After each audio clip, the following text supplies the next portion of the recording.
after he's done with his review, you're gonna read all the shit that's on here. No, I can't. Yeah, Dude, public reading? No. Hey, I'm dyslexic. He talked about his stuttering problem last week, so I'm gonna flashback to third grade. Stuttering in front of everybody. It was a warning. Hey, Jason, you don't fucking decide when we end. We decide, Chris and I, when we're gonna end. I vote in. We're not gonna end early.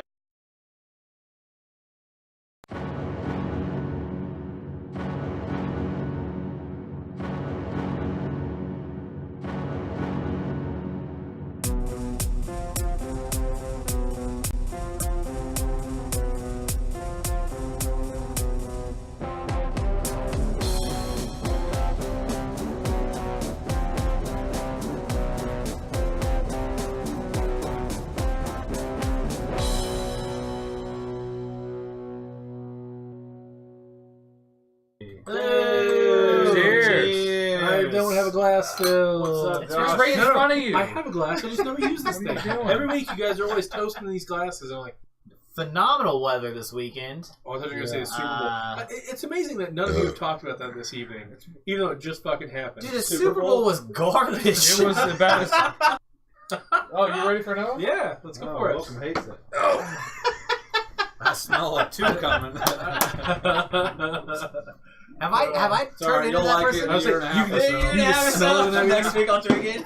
Oh, this was recommended by a friend. He said he really liked it. It's the Stone Grapefruit Slam IPA. It's a zesty double IPA with grapefruit peel. It's 8% alcohol, and damn, they got like 3 paragraphs worth of shit on here. I'm not reading that. I don't know if I prefer if they would have used more of the fruit of the grapefruit and less of the peel. Because they specifically say grapefruit peel. Yes, and that makes way more sense now. That way, and I think the peel is lending a bitter, is compounding the bitter component of it. As far as aroma, you guys all commented on the aroma as soon as you opened your can. I didn't get so much of that. What was the? Fuck, I had my can right here. Oh, dude, yeah, you popped it. You could smell it as soon as you popped the top. It was hoppy, hoppy grapefruit. It was pine. It was, yeah. There was. I don't think it has a. I was thinking grapefruit shandy. This is 3 grapefruit shandies. Yeah. It's not my favorite. Like I have really started to like in the IPA class. I like the juicy IPAs. It's not bad. It's just it is very potent, beer. I would say. I would buy this again, but not regularly. This has a high price point. Yeah, it's very high. Yeah. Like it was like $15. Double what a normal 6-pack. Yeah. So I'll give it a 6. Shit, this thing time 7 minutes 3 minutes. Later. 3 minutes 38 seconds. I'll talk about other stuff too. And I was interrupted no less than 9 times. Oh, so we'll take off 10 seconds for interruptions. 10 seconds. 15. For the long-winded fuckers on this couch. I was very 7.5, 8 range taste wise until the $14, $15 6-pack set in. I like it a lot. I think they did the rind taste well. It's very bitter, not overly dry to me. This is a double IPA, so it's going to be a lot harsher than a normal. The last rind beer we did was orange peel something, and it sucked ass. Wasn't that this the Stone? Maybe. I was gonna say, I think it's the same. That was Tangerine. Oh, okay. Yeah. And that was nobody liked it. That was Stone as well. Yep. I think this one's done a lot better. I'm gonna go 6 just because I won't buy it, but I do dig the taste of it. Wow. And it's 8%, so you drink 2, you're gonna be buzzing pretty fucking hard. I've almost finished 2, and I will agree. So this is my second one. This is not a beer to start on. If you're looking for craft beers, do not start with a $14 beer that's gonna kick your ass. It's gonna ruin. It's gonna start your tongue. Start your mom on this one. All at the same time. Holy shit! An IPA. Take this, wait, mom. does this have IBUs on it? Does give that to your mom. Holy shit! And if you haven't watched last week's episode, check out our shortened version on YouTube. It starts off with Jason. Oh my god! All right, poisoner. I'm not really a fan of a rind of anything. Yeah. Like maybe a zest to make like a rimmer or something for it. Like that's fine. Or lemon meringue. Yeah. As far as the flavor goes, it's definitely bitter. You can tell that, which you expect with a double IPA. It's not going to be sweet or anything like that. You're going to get punched in the mouth as soon as you drink it. The flavor I don't really have a problem with, and it's not just because it's literally the price. For this, like, yes, it's 8% alcohol, and you are going to get drunk off of it. It's true. But you're also spending, what, it came out to $15 a six-pack? Yeah. $15 a six-pack. So this is not a cheap drunk.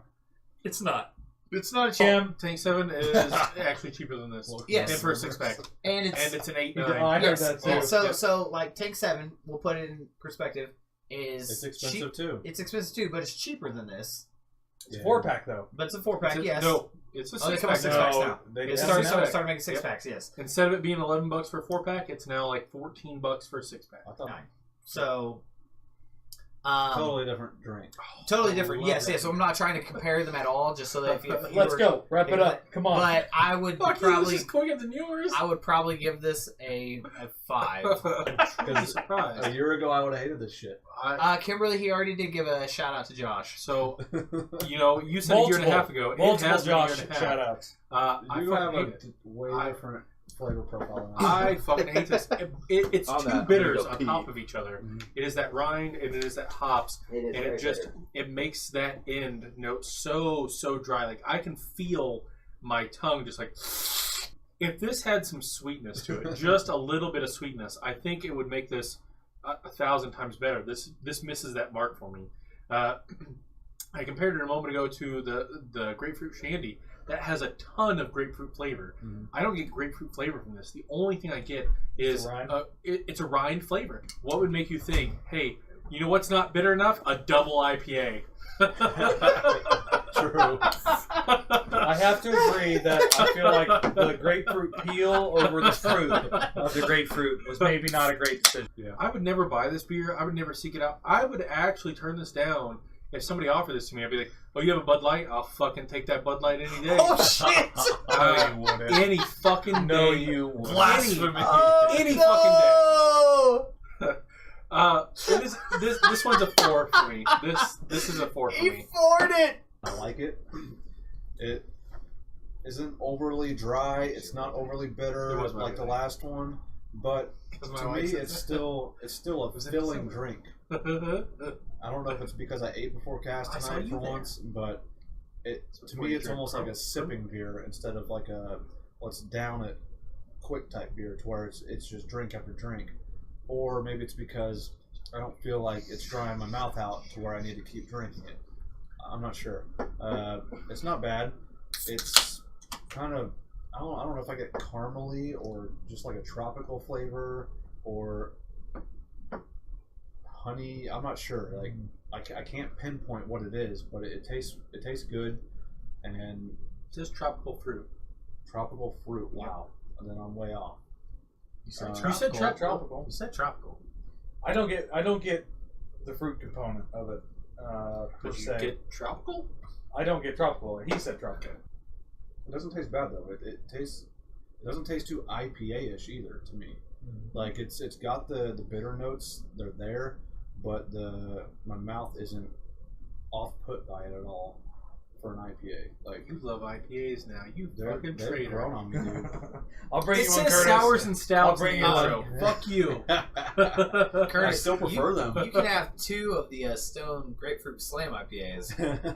This gets a 7.5. I think I'll buy it again, and probably frequent it as long as it's not a. Oh, that's limited how good edition. it is. And Frequent. I'd like to know why it's called Johnny B's Beer Band. So I was very thrown off by the initial drink of this. The transition between the two. Well, yes, is the different. initial, but still, when you take that first drink, there's some. Hey, Chelsea. What's up? See you. There's a. I don't know what the flavor is, but I think did you say toffee? Yeah, it's a Toffee little is what toffee. comes across to me. Toffee Yeah. is what. Yeah, it almost tastes like that at first, and then you start to taste the fruits, the bitter fruits, on the back. which, I actually really like that initial kick. I surprisingly enjoy this a lot more than the last one. Did you say surprisingly? That's not surprising at all. No. You know what? I prefer tap water over Yes, dirt. yes, I probably would take tap Really? water. I I would never probably would. get drunk off that more than that one. So I would probably give this one a 7.5. Thanks for like, Fredo. Damn it, Charlie. 7.5. He asked that same question last time, didn't he? Is he fucking with me right now? I Are think you he's fucking fucking with me? with I probably wouldn't. Actually, Spook Road goes great with lasagna. Is that the what's the berry? Spook Road. God. Carrance? Yeah. Carrance. That was the one. Yep. Tastes like lasagna. It might have been. I would say a somebody else. sour, Charlie, if you want to go with lasagna. Good sour. A really good dark beer goes well with Don't listen to Jason. anything spaghetti. I know you, ask about Charlie. Spaghetti, haha. It's lasagna this week.